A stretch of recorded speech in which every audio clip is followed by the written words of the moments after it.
Hello guys, relatives వస్తే ఏదో ఒక స్పెషల్ ఉండాలి కదా. రెస్టారెంట్కి వెళ్ళి తిందామా ఆర్డర్ చేసుకుందాం అనే డిస్కషన్ ఒక హాఫ్ అన్ అవర్ తర్వాత రెస్టారెంట్కి వెళ్ళి తిందామని డిసైడ్ అయిపోయాము. రెస్టారెంట్కి వచ్చి ఫుడ్ ఆర్డర్ చేసి వెంటనే మళ్ళీ నెక్స్ట్ ఎక్కడికి వెళ్ళాలనే డిస్కషన్ ఒక హాఫ్ అన్ అవర్ అనమాట. ఆ డిస్కషన్ అయ్యే ప్రాసెస్లో మాకు సడన్గా స్ట్రైక్ అయింది ఏంటంటే చైతు ఏదో చిన్న వర్క్ మీద తోటకి వెళ్ళిపోయాడు.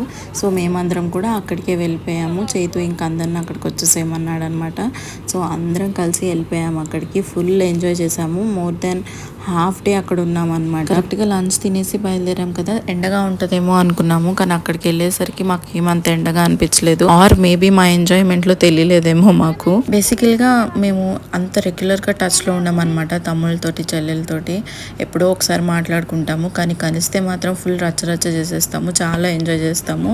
ఈసారి కూడా అలానే చేసాము. యూనో ఫ్యామిలీ ఆఫ్ ఇంట్రోవర్ట్స్ అనమాట. మీరు ఇంతేనో రెగ్యులర్ టచ్లో ఉంటారా? నాకు కింద కమెంట్ బాక్స్లో చెప్పండి.